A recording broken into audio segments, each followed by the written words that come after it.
अब आज के वीडियो में हम दो मैट्राइसेस को मल्टीप्लाई करने का प्रोग्राम देखेंगे। प्रीवियस वीडियो में हमने दो मैट्राइसेस को ऐड करने का प्रोग्राम देखा था। आज हम देखेंगे दो मैट्राइसेस को मल्टीप्लाई किस तरह से हम कर सकते हैं, उसका हम प्रोग्राम देखेंगे। तो बिल्कुल मैं आपको स्टेप बाय स्टेप बताऊंगी ताकि आपको ये प्रोग्राम कहीं भी रटना नहीं पड़ेगा। आपको हर एक कंसेप्ट क्लियर हो जाएगा कि हम इसमें तीन लूप्स क्यों लेते हैं, उन तीनों लूप्स को हम कहाँ तक चलाते हैं और जो इक्वेशन आती है, जो एक्सप्रेशन आता है मैट्रिक्स मल्टीप्लिकेशन का, वो किस तरह से लिखा जाता है। ये सारी चीजें आपकी क्लियर हो जाएंगी, इसलिए आप पूरा वीडियो एंड तक देखिएगा, ठीक है। अब प्रीवियस वीडियो में जब हमने मैट्रिक्स एडिशन का प्रोग्राम देखा था तो मैंने ये चीज क्लियर कर दी थी कि हम यूजर से वैल्यू कैसे ले सकते हैं। मतलब मैट्रिसेस हैं क्या, 2D अरेज ही तो हैं, तो उन 2D अरेज की वैल्यू हम यूजर से कैसे पूछ सकते हैं। तो आप वो प्रोग्राम देख लीजिएगा, वो वाला वीडियो देख लीजिएगा, ताकि आपका वो कंसेप्ट क्लियर हो जाएगा कि हम दो मैट्रिसेस जिनको हम मल्टीप्लाई करना चाहते हैं, उन दोनों मैट्रिसेस की वैल्यू हम यूजर से कैसे पूछ सकते हैं, ठीक है। आज मैं सिर्फ आपको पूरा मल्टीप्लिकेशन का कंसेप्ट, मल्टीप्लिकेशन में कितने लूप्स लगेंगे, ये सारी चीजें ही बताऊंगी, ठीक है। अब देखो, जैसे कि हमने एडिशन के प्रोग्राम में क्या देखा था कि एडिशन का रूल क्या होता है कि दोनों मैट्रिसेस का डायमेंशन जो है वो क्या होना चाहिए, सेम होना चाहिए, ठीक है। लेकिन मल्टीप्लिकेशन में ऐसा नहीं है, कुछ और रूल होता है, ठीक है। तो हम वहां तक बाद में आते हैं। पहले हम सिंपल रूल देखते हैं कि दो मैट्रिसेस को मल्टीप्लाई किस तरह से किया जाता है। हम हमारी नॉर्मल मैथ्स पे की बात करते हैं, उसके बाद हम धीरे धीरे करके रूल्स देखेंगे, देन हम हमारी इक्वेशन और प्रोग्राम बनाएंगे, ओके। अब हमारे पास ये दो मैट्रिसेस हैं, दोनों में ही 3 रोज और 3 कॉलम्स हैं। अभी तो इन दोनों के डायमेंशन सेम है, अब बाद में हम देखेंगे कि किसी के डायमेंशन चेंज होते हैं तो कैसे वर्क होगा, ओके। तो पहले हम सिंपली देखते हैं इनको मल्टीप्लाई कैसे किया जाएगा। तो मल्टीप्लिकेशन का जो रूल होता है वो क्या होता है कि हम, ये है सपोज हमारा रिजल्टेंट मैट्रिक्स जिसके अंदर रिजल्ट स्टोर होने वाला है, ओके। तो हम सबसे पहले क्या करेंगे, इस सेल की अगर बात करें तो यहाँ पे क्या आएगा, इस पूरी रो को मल्टीप्लाई किया जाएगा इस पूरे कॉलम से। क्या किया जाएगा, इस पूरी रो को इस पूरे कॉलम से मल्टीप्लाई किया जाएगा। मल्टीप्लाई कैसे किया जाएगा, क्या पूरा एक साथ सबको मल्टीप्लाई कर देंगे 2 3 4 1 2 1 को, नहीं, ऐसा नहीं होता है। क्या किया जाएगा, सबसे पहले इस सेल के कंटेंट्स को इस सेल के कंटेंट से क्या किया जाएगा, मल्टीप्लाई किया जाएगा, ओके। तो हम कुल मिला के क्या करेंगे, 2 और 1 को मल्टीप्लाई करेंगे तो रिजल्ट क्या आएगा, 2 आएगा। उसके बाद हम क्या करेंगे, देखो अभी तो हमने इन दोनों सेल्स को ही किया, अभी ये पूरी रो पूरा कॉलम बाकी है। फिर हम 3 को 2 से मल्टीप्लाई करेंगे तो 3 इंटू 2 कितना हो जाएगा, 6 हो जाएगा। फिर हम क्या करेंगे, 4 इंटू 1 करेंगे तो क्या हो जाएगा, 4 हो जाएगा, ओके। तो ये तो आ गए हमारी इस फर्स्ट सेल के कंटेंट्स, ठीक है। अब हम बढ़ते हैं यहाँ पर। अब यहाँ पर क्या किया जाएगा, इसी रो को, पहले हम इसी रो को ले रहे हैं, ठीक है। इस ही रो को क्या करेंगे, हम इस पूरे कॉलम से मल्टीप्लाई करेंगे, जैसे अभी हमने प्रोसेस की थी वैसे की वैसे ही। तो 2 को 1 से मल्टीप्लाई किया, 2 आया। देन 3 को 1 से मल्टीप्लाई किया, 3 आया। 4 को 1 से मल्टीप्लाई किया, 4 आया, ओके। इसके बाद अब हम यहाँ पर आते हैं। यहाँ पर क्या होगा, 2 को 1 से मल्टीप्लाई करेंगे, मतलब अब ये वाला कॉलम भी हो गया, ये भी हो गया। अब हम यहाँ पे आएंगे, 2 1 2, देन 3 इंटू 0 0, 4 इंटू 1 कितना हो जाएगा, 4 हो जाएगा। इतना काम हो गया हमारा। इसके बाद में अब देखो, इस रो का इन तीनों के साथ में हो चुका है मल्टीप्लिकेशन। अब हम आएंगे नेक्स्ट रो पे, ठीक है। तो अब हम सेम प्रोसीजर करेंगे, लेकिन अब हम इस पूरी रो को इस पूरे कॉलम से क्या करेंगे, मल्टीप्लाई करेंगे। तो 1 इंटू 1 कितना हो जाएगा, 1। फिर 2 इंटू 2 कितना हो जाएगा, 4। फिर 1 इंटू 1 क्या हो जाएगा, 1 हो जाएगा, ओके। इसी तरह से यही प्रोसीजर हम रिपीट करेंगे, इस पूरी रो को इस पूरे कॉलम से हम मल्टीप्लाई करेंगे। तो 1 इंटू 1 1, फिर 2, फिर 1 इंटू 1 1, ओके। इसके बाद ये पूरी रो इस पूरे कॉलम के साथ में, तो 1 प्लस 0 प्लस 1 आ गया। इसके बाद में हम नीचे आएंगे तो 1 इस पूरी रो को इस कॉलम से, तो 1 इंटू 1 1 प्लस 0 प्लस 1। फिर इस पूरी रो को इस पूरे कॉलम से, तो क्या आ जाएगा, 1 प्लस 0 प्लस 1। अब इस पूरी रो को इस पूरे कॉलम से मल्टीप्लाई करेंगे तो क्या होगा, 1 प्लस 0 प्लस 1, ओके। तो अगर हम फाइनल रिजल्ट लिखना चाहें तो फाइनल रिजल्ट क्या आएगा, इनको ऐड करेंगे तो 10 प्लस 2 12, फिर 5 प्लस 4 9, फिर क्या हो जाएगा, 6। इसी तरह से यहाँ पे क्या आ जाएगा, 5 प्लस 1 6, यहाँ पर क्या हो जाएगा, 3 प्लस 1 4, यहाँ पर 2, यहाँ पर 2, यहाँ पर 2 और यहाँ पर 2। तो ये क्या आया हमारा रिजल्ट। तो ये था हमारा फर्स्ट मैट्रिक्स A, ये था हमारा सेकंड मैट्रिक्स B और ये है हमारा रिजल्टेंट मैट्रिक्स C। अब यही कंसेप्ट जो अभी हमने किया है, यूज किया है, उसी को हमें क्या करना है, इंप्लीमेंट करना है। लेकिन पहले हमें देखने हैं रूल्स। तो हमारा जो सबसे इंपॉर्टेंट रूल है वो ये है, अब देखो हम अज्यूम कर लेते हैं कि इसमें जो नंबर ऑफ रोज है उसको हम हम डिनोट कर रहे हैं m से, और नंबर ऑफ कॉलम्स को क्या डिनोट कर रहे हैं, n से डिनोट कर रहे हैं। याद रखना, नंबर ऑफ रोज को डिनोट कर रहे हैं हम m से, और नंबर ऑफ कॉलम्स को हम डिनोट कर रहे हैं n से। तो रूल ये है कि इसमें जितने नंबर ऑफ कॉलम्स हैं उतनी ही इसमें नंबर ऑफ रोज होनी चाहिए। ठीक है, इस फर्स्ट मैट्रिक्स में जितने नंबर ऑफ कॉलम्स हैं, number of columns in first matrix should be equal to number of rows in second matrix. ठीक है, तो ये रूल होता है। ठीक है, तो अब जैसा कि मैंने क्या बोला कि नंबर ऑफ, इसके जो नंबर ऑफ कॉलम्स हैं वो किसके इक्वल होने चाहिए, इसके नंबर ऑफ रोज के। तो इसकी जो नंबर ऑफ रोज होंगी सेकंड मैट्रिक्स की वो भी क्या होंगी, n। क्यों? क्योंकि इसमें नंबर ऑफ कॉलम्स कितने हैं, n है, ये रोज ये कॉलम्स, तो इसकी भी नंबर ऑफ रोज कितनी होंगी, सेकंड मैट्रिक्स की भी n होंगी। ठीक है, और फिर इसमें नंबर ऑफ कॉलम्स कितने भी हो सकते हैं। अब ऐसा क्यों, सपोज ऐसा नहीं होता है, मान लिया कि हम क्या करते हैं, इसमें जो है नंबर ऑफ कॉलम्स कितने हैं, 3 है। ठीक है, लेकिन हम इसकी इस रो को क्या कर देते हैं, हटा देते हैं। तो अब जैसा कि रूल कहता है मल्टीप्लिकेशन का, हम क्या करते हैं, इस पूरे को इस पूरे के साथ मल्टीप्लाई करते हैं, इस पूरी रो को इस पूरे कॉलम से। तो 2 को 1 से मल्टीप्लाई करेंगे, 3 को 2 से मल्टीप्लाई करेंगे, लेकिन इस 4 को किससे हम मल्टीप्लाई करेंगे। तो इसलिए इसके नंबर ऑफ कॉलम्स किसके इक्वल होने चाहिए, इसके नंबर ऑफ, मतलब सेकंड मैट्रिक्स के नंबर ऑफ रोज के क्या होने चाहिए, इक्वल होने चाहिए। दूसरी बात, इसमें हम नंबर ऑफ कॉलम्स, जैसा कि मैंने बोला कि हम बढ़ा भी सकते हैं। तो सपोज यहाँ पे एक और कॉलम आ गया, 2 5 ऐसे करके एक और कॉलम आ गया, और 2 को भी बढ़ाना ही है रूल के अकॉर्डिंग, ये आया है 1 0 1 1। ओके, तो अब किस तरह से मल्टीप्लिकेशन होगा, ये पूरा इसके साथ मल्टीप्लाई होगा, तो ये मल्टीप्लाई हो गया, देन ये पूरा किसके साथ मल्टीप्लाई होगा, इसके साथ होगा, देन ये पूरा इसके साथ, देन ये पूरा इसके साथ। तो हमारा जो रिजल्टेंट मैट्रिक्स है उसमें भी नंबर ऑफ कॉलम्स कितने आएंगे, जितने इसमें नंबर ऑफ कॉलम्स हैं। ओके, तो ये चीजें आपको ध्यान रखनी है। ठीक है, अब हमारी बात आती है कि हम इक्वेशन किस तरह से बनाएंगे। अब हमें रेडी करनी है एक जनरल इक्वेशन। तो हमने ये जनरल मैट्रिसेस ले लिए हैं, इसके डायमेंशंस क्या है, 3 × 3, मतलब हमारे m की वैल्यू 3 है, n की वैल्यू भी 3 है। अब रूल के अकॉर्डिंग इसमें भी नंबर ऑफ रोज कितनी होनी चाहिए, 3 ही होनी चाहिए।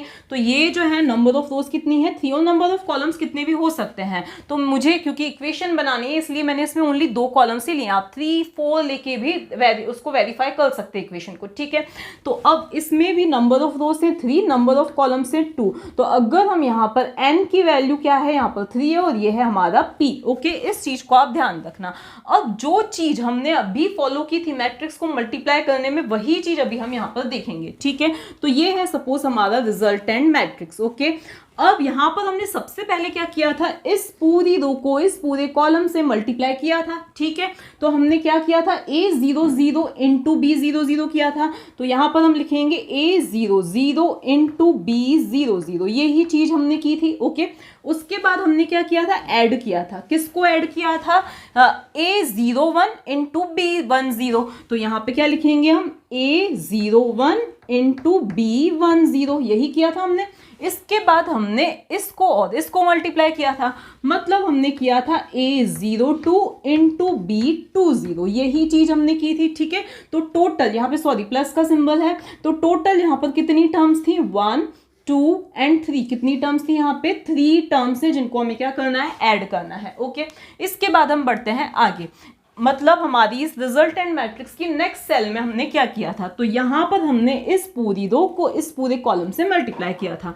तो a01, अब यहाँ पर देखो, यहाँ पे कोई लाइन आती नहीं है, लेकिन इनको सेपरेट करने पे मैं यहाँ पे एक हल्की सी लाइन बना देती हूँ। ठीक है, इसके बाद में यहाँ पर हम आते हैं, तो यहाँ पे हमने क्या किया था, a00 × b01, क्योंकि अब इस रो को इस कॉलम के साथ हमें करना है मल्टीप्लाई। तो a00 × b01 ओके, इसके बाद में हमने प्लस किया था किसको, a01 b11, तो a01 × b11।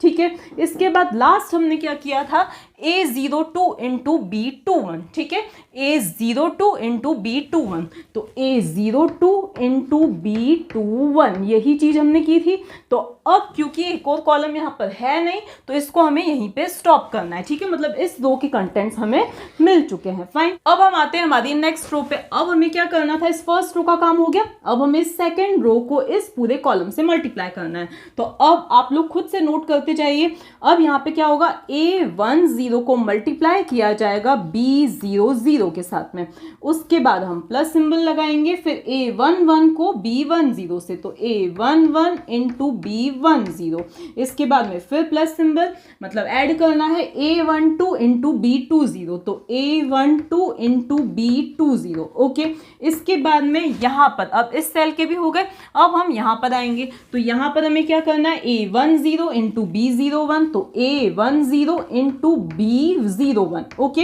अब मैं यहाँ पे बाकी के सारे लिख लेती हूँ। आप भी एक काम कीजिए, पहले आप बिना देखे बाकी की सारी इक्वेशंस यहाँ पर लिख दीजिए, उसके बाद आप चेक कीजिए कि आपकी जो इक्वेशंस आ रही है वो सही आ रही हैं या नहीं आ रही है। अब ये आया हमारा फाइनल मैट्रिक्स, मतलब इक्वेशन के फॉर्म में हमारा मैट्रिक्स आया। आपको भी मैंने अभी बोला था कि ऐसी इक्वेशन के फॉर्म में मैट्रिक्स आप निकालिए। अब आप दोनों को मैच करके देख सकते हैं, क्या मैंने यहाँ कोई मिस्टेक तो नहीं की है या आपने कोई मिस्टेक तो नहीं की है। तो ये आई हमारी इक्वेशंस आई, ठीक है। अब इन इक्वेशंस की हेल्प से जो है हमारा जो इक्वेशन है, जो फाइनल जो हमें प्रोग्राम में हमें जो इक्वेशन एक्सप्रेशन यूज करना है वो निकालना थोड़ा ईजी हो जाएगा। अभी आपको लग रहा होगा कि ये तो बहुत कॉम्प्लिकेटेड है, डायरेक्ट लूप्स बता देने चाहिए था, लेकिन वो चीज हो जाएगी रटना। यहाँ पे आप पूरा डिराइव कर रहे हैं इक्वेशंस को, ठीक है। तो अब क्योंकि ये सारी कैलकुलेशंस करने के लिए ऑब्वियसली हमें लूप की तो जरूरत है, जैसे हमने एडिशन में भी लूप्स का यूज किया था, दो मैट्रिसेस को ऐड करने में भी लूप्स का यूज किया था, लेकिन वहां पे हमने सिर्फ दो लूप्स का यूज किया था। अब यहाँ पर देखो, जैसा कि हमें तीन रोस है, यहाँ पर तीन रोस है, तो तीन रोस की कैलकुलेशन करने के लिए एक लूप चाहिए जो कि रोस को हैंडल करेगा, ठीक है। तो एक लूप तो हमारा क्या रहेगा, जो रोस को हैंडल करेगा, तो एक लूप हम लेंगे आई, ठीक है।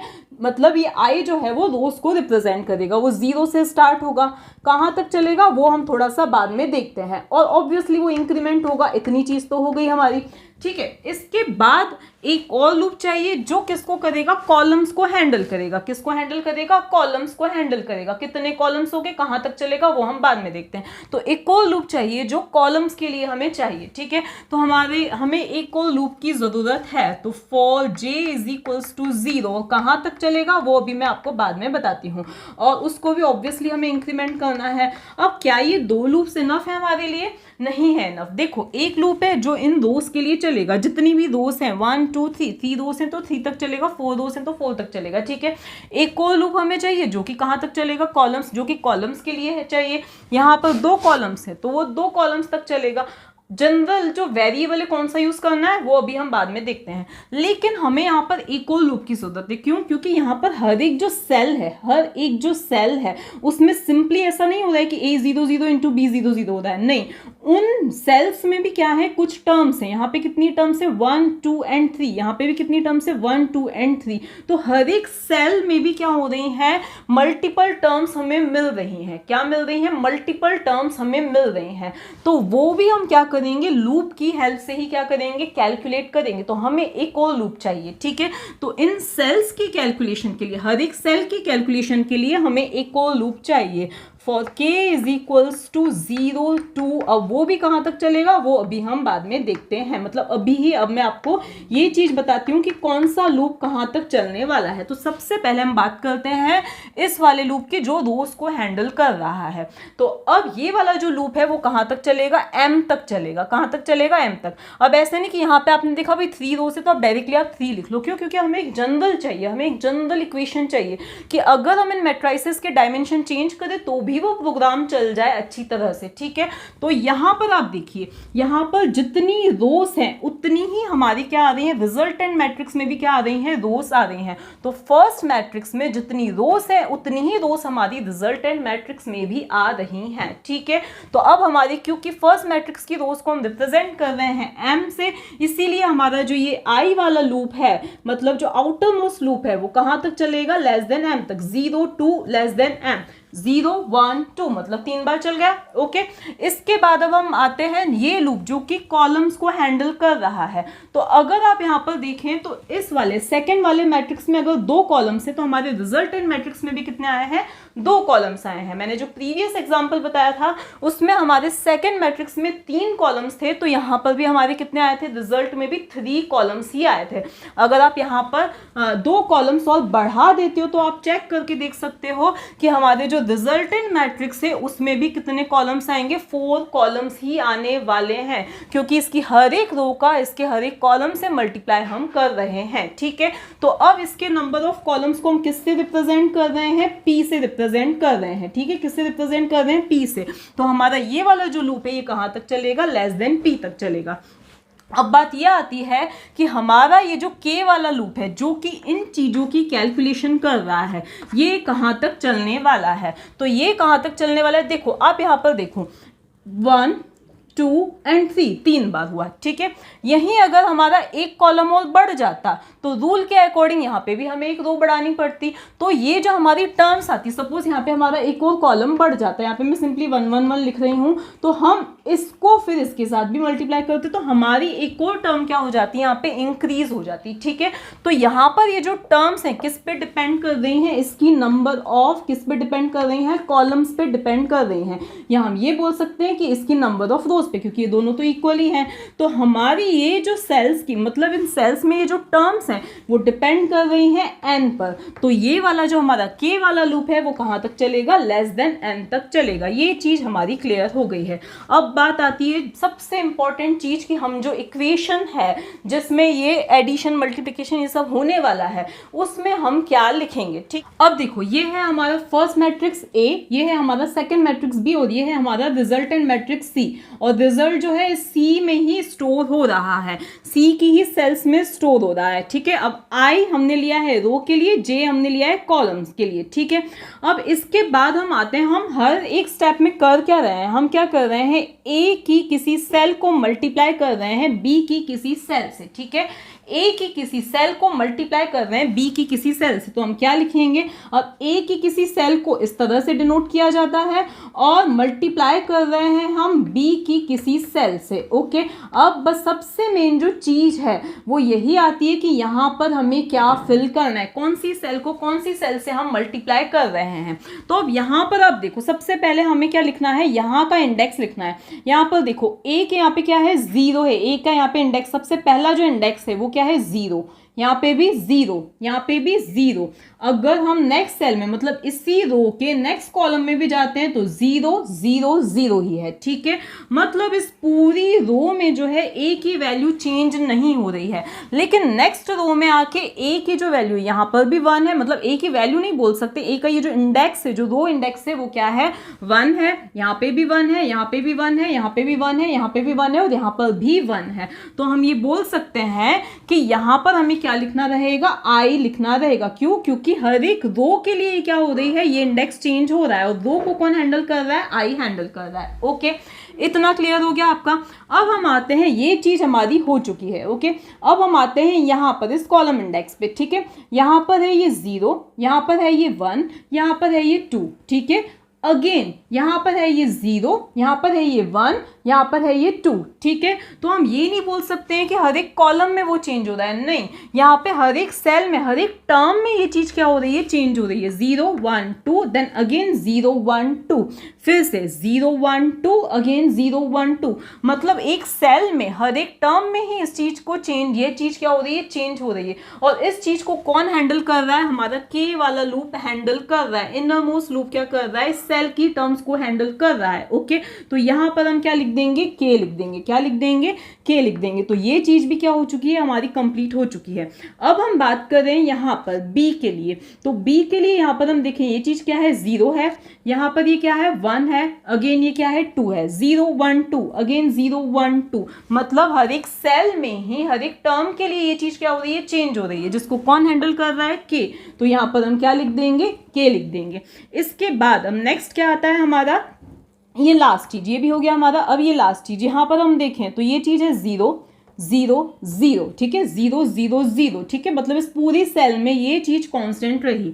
यहाँ पर हम देखें तो ये क्या आ गया, 1 आ गया, 1 आ गया, 1 आ गया, मतलब यहाँ पर ये जो पूरी चीज है इस सेल में ये क्या है, 0 है, यानी यहाँ पे क्या है, 1 है। फिर हम वापस यहाँ नीचे आ जाए तो 0 0 0 देन 1 1 1, मतलब हम क्या बोल सकते हैं कि हर एक कॉलम में ये चीज क्या हो रही है, चेंज हो रही है। इंडिविजुअली टर्म्स में ये चेंज नहीं हो रही है, पूरे एक कॉलम के लिए ये चीज फिक्स्ड है। देखो इस पूरे कॉलम में अगर हम देखें तो ये चीज फिक्स्ड है, ये 0 है, 0 है, 0 ही है, लेकिन यहाँ पर आके ये चीज क्या हो गई है, 1 हो गई, ये इंडेक्स क्या हो गया है, 1 हो गया, ठीक है। तो अब कॉलम्स को कौन हैंडल कर रहा है, जे हैंडल कर रहा है, तो यहाँ पर हम क्या लिख देंगे, जे लिख देंगे, ठीक है। ये सबसे मेन चीज हमारी हो गई। अब देखो ऐसी टर्म्स तो हमारी 3 बार है, तो क्या हम 3 टाइम्स यही चीज लिखें, नहीं, क्यों, क्योंकि अगर यही चीज बढ़ जाती है, हमारे जो नंबर ऑफ रोज, यहाँ पे number of columns and number of रोज ये बढ़ जाती हैं, तो फिर हमें इक्वेशन को एक्सटेंड करना पड़ेगा, लेकिन हमें तो जनरल प्रोग्राम, जनरल इक्वेशन लिखनी है। तो क्या हम इसी चीज को 3 बार लिखें, उससे बेटर क्या है, हम एक और लॉजिक लगाएं। देखो इसके कंटेंट्स को, ये जो भी आया, देखो पहले ये जो भी रिजल्ट आएगा इसके अंदर स्टोर हो जाएगा। सपोज यहाँ पे 2 आया था, तो ये 2 किसके अंदर स्टोर हो जाएगा, यहाँ पे इस टर्म के अंदर, यहाँ पे क्या हो जाएगा, स्टोर हो जाएगा।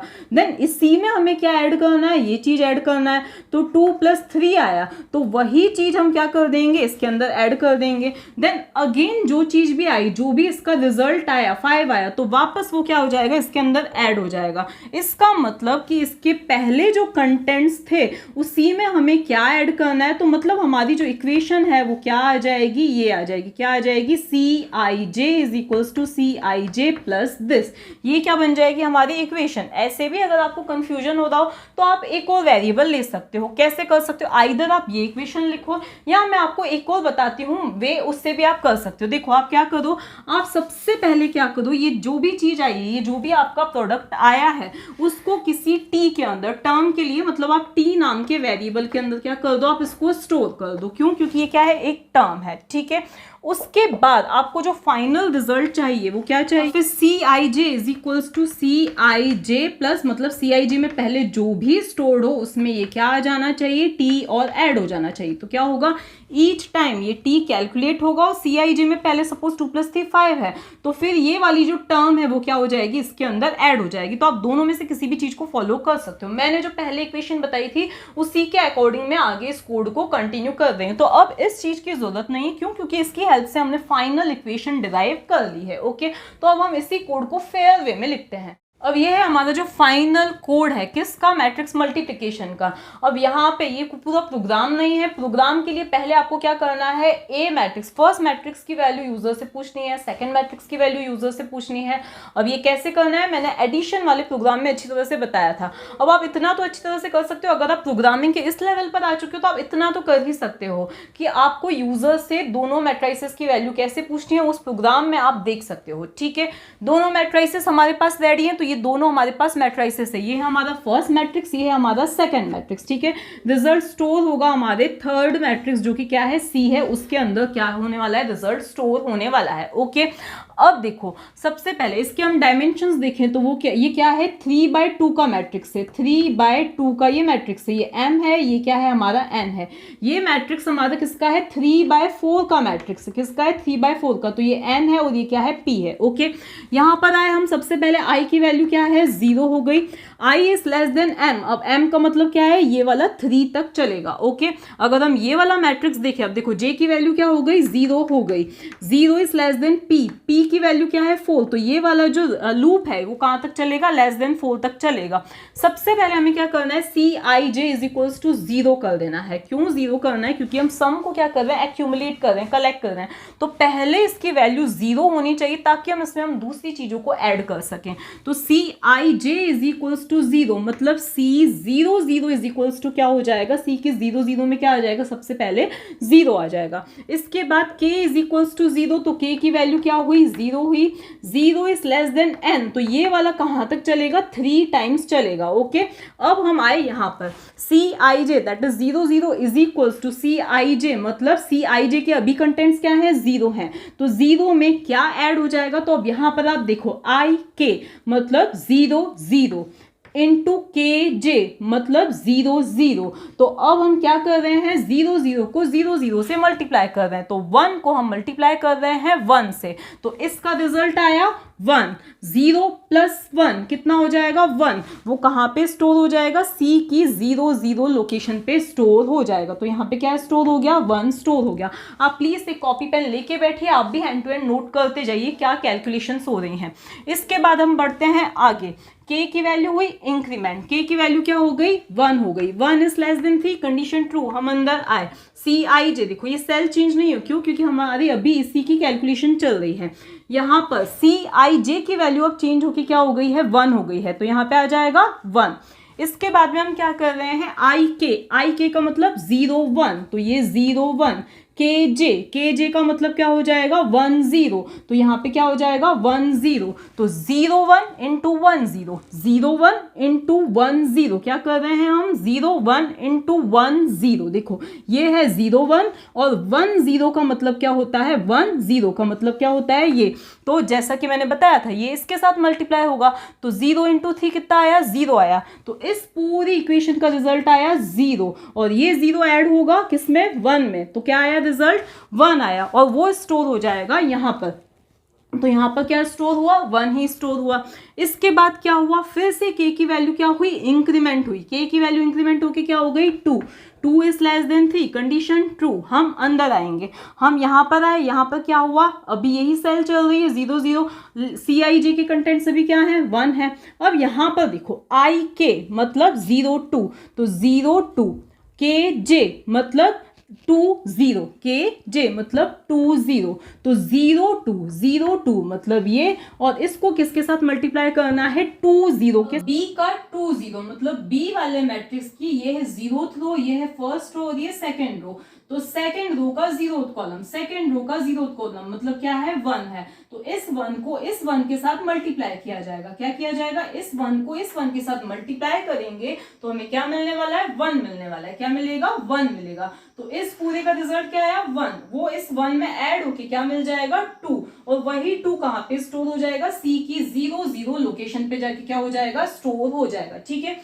इतना काम हमारा हो गया। इसके बाद हमारी क्या हो रही है, k की वैल्यू इंक्रीमेंट होके 3 हो रही है, लेकिन अब कंडीशन क्या हो गई, false, 3 is less than 3, condition false हो गई, ओके। तो हम इस लूप से बाहर आएंगे, यहाँ पे किस लूप की एंडिंग हो रही है, इस वाले लूप की एंडिंग हो रही है, तो पहले हम j की वैल्यू को इंक्रीमेंट करेंगे, तो j की वैल्यू क्या हो जाएगी, 1 हो जाएगी, j की value 1 is less then 4, condition क्या हो रही है, ट्रू हो रही है, तो हम यहाँ पे आएंगे और फिर से Cij की वैल्यू हो जाएगी 0, अब Cij मतलब 0 1 0 1, तो C की 0th रो के फर्स्ट कॉलम की वैल्यू क्या हो जाएगी, 0, क्यों, क्योंकि हमें इसी में सम को क्या करना है, एक्यूमुलेट करना है, फाइन। इसके बाद में अब हम यहाँ पे आएंगे, फिर से k की वैल्यू क्या हो जाएगी, 0 हो जाएगी, okay, 0 is less than 3, condition true. फिर हम अंदर आएंगे, अब हमारी जो कैलकुलेशंस हो रही हैं 0 1 के लिए हो रही हैं, किसके लिए हो रही हैं, 0 1 के लिए हो रही हैं, ठीक है। अब हम फिर से क्या करते हैं, यहाँ पर आते हैं, यहाँ पर क्या हो रहा है, देखो Cij की पहले वैल्यू क्या है, 0 है, क्यों, देख लो यहाँ पे आप वेरीफाई कर सकते हो, यहाँ पर आओ आप, ik का मतलब क्या होता है, 0 0, क्या हो रहा है, 0 0, क्योंकि k की वैल्यू फिर से क्या हो चुकी है, 0, तो 0 0 इंटू अब क्या हो जाएगा, क्योंकि अब हमारा एम क्या, देखो इसको हम इससे मल्टीप्लाई कर चुके हैं, अब इस पूरी को इस पूरे से मल्टीप्लाई करना है, ठीक है।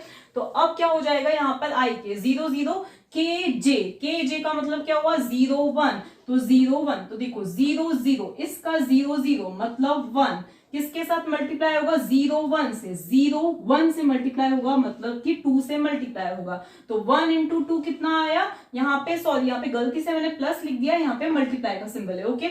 अब यहाँ पे 1 इंटू 2 कितना हो जाएगा, 2 हो जाएगा, ठीक है, और यही 2 इस 0 में ऐड होगा तो क्या आ जाएगा, 2 प्लस 0 क्या आएगा, 2 आएगा, ठीक है। तो ये 2 किसके अंदर स्टोर हो जाएगा, यहाँ पर, तो यहाँ पर क्या आ जाएगा, 2 आ जाएगा, ठीक है। फिर से k की वैल्यू इंक्रीमेंट होके क्या हो जाएगी, 1 हो जाएगी, 1 इज लेस देन 3, कंडीशन क्या है, ट्रू है। हम अंदर आएंगे, यहाँ पर देखो ये सेल तो चेंज नहीं हो रही, लेकिन इसके कंटेंट सब क्या हो चुके हैं, 2 हो चुके हैं, क्या हो चुके हैं, 2। यहाँ पर अगर हम देखें तो यहाँ पर क्या होगा, देखो फिर से हम चेंजेस करते हैं, ik मतलब 0 1, kj का मतलब 1 1, तो अब 0 1 1 1 से मल्टीप्लाई होगा, 0 1 मतलब 0, किससे मल्टीप्लाई होगा, 1 1 मतलब 0 से, तो क्या आया, 0 ही आया, और ये 0 2 के अंदर ऐड होगा, 2 में ऐड होगा तो वापस 2 ही आएगा, जो कि 0 1 पे जाके स्टोर होगा। अब इसी तरह से क्या होगा आगे, मैं थोड़ा सा यहाँ पे जल्दी बता देती हूँ आपको। इसके बाद क्या होगा, हमारे ये दोनों ऐड हो चुके थे, फिर हमारा ये 1 और 0 ये दोनों मल्टीप्लाई होंगे और फिर इसके अंदर क्या हो जाएंगे 1 इंटू 0 0 और फिर इसके अंदर ऐड होगा तो रिजल्ट क्या आएगा 2 ही आएगा। ठीक है, और इस पॉइंट पर हमारी जो ये इस लूप से हम क्या आ जाएंगे बाहर आ जाएंगे। फिर से j की वैल्यू इंक्रीमेंट होगी क्या हो जाएगी 2 हो जाएगी, j की वैल्यू क्या हो जाएगी हमारी 2 हो जाएगी और फिर से हम Cij को 0 रखेंगे। क्यों 0 रखेंगे, क्योंकि अब हमारे नए सेल की कैलकुलेशन हो रही है। 0 नहीं रखते हो तो आप देखना आउटपुट क्या आता है। ठीक है, इसके बाद में अब हमारी j की वैल्यू जैसे कि मैंने बताया 2 हो चुकी है और k की वैल्यू फिर से क्या होगी 0 1 एंड 2 तक चलेगा ये कैलकुलेशन होके। तो फाइनली हमारी इस सेकेंड कॉलम की कैलकुलेशंस क्या होंगी 1 इंटू 1 1 देन 0 और 2, तो यहाँ पे क्या आ जाएगा 3 आ जाएगा शायद, आप एक बार देख लेना। इसके बाद नेक्स्ट क्या होगा, ये सेकंड कॉलम है, ये मैंने कॉलम के और रो के नंबर्स डाल रखे हैं। ओके, इसके बाद फिर क्या होगा हमारी j की वैल्यू इंक्रीमेंट होगी क्या हो जाएगी 3 हो जाएगी, क्या हो जाएगी 3 हो जाएगी। और फिर Cij मतलब 0 3 के लिए हमारी कैलकुलेशंस होंगी, इस सेल की जो भी रिजल्ट आएंगे यहाँ पे स्टोर होंगे और फिर से क्या होगी जैसे ही j की वैल्यू 4 होगी और हमारे ये कंडीशन क्या हो जाएगी फॉल्स हो जाएगी, हम इस लूप से बाहर आएंगे और फिर से i की वैल्यू क्या होगी इंक्रीमेंट होके 1 हो जाएगी। मतलब अब हमारी जो कैलकुलेशंस होंगी वो क्या होंगी रो नंबर 1 के लिए होंगी। फिर से j की वैल्यू क्या होगी 0 हो जाएगी और फिर इसी तरह से ये कैलकुलेशंस चलती रहेंगी। तो आप पहले एक बार इस पूरी को ड्राई रन कीजिए। अगर आपको प्रॉब्लम होती है तो आप मुझे बता सकते हैं कि किस स्टेप पे प्रॉब्लम है, तो हम पूरा एक बार क्या करेंगे मैं अलग से एक वीडियो बनाऊंगी इस कोड को किसी एग्जांपल पर ड्राई रन करने के लिए। ठीक है, तो ये कोड क्या था हमारा मल्टीप्लिकेशन का कोड था। आप पूरा प्रोग्राम बनाइए और जहां जो प्रॉब्लम्स आती है आप कमेंट बॉक्स में बताइए तो उस पर मैं अलग से एक वीडियो